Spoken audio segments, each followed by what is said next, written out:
दूल्हा के पापा रे दूल्हा के पापा बड़ा लोभी हवन गे माई। रुपया करने बेटा बेचलन गे माई। रुपया करने बेटा बेचलन गे माई।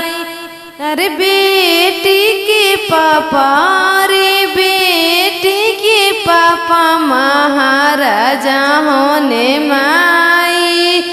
रुपया गिनाई दुल्हा किनलन ये माई। रुपया गिना के दुल्हा किनलन गे माई।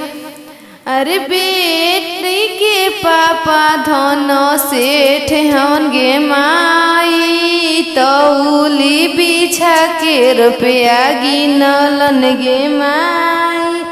अरे कुरुसी बैठल दुल्हा रोतरने माई। रुपया करन पापा बेचलन रे माई। अरे बेट चौका बैठल बेटी हंसतर रे माई। हमर पापा दानी हन दुल्हा किनलन गे माई। हमर पापा दानी हन दुल्हा किनलन गे माई।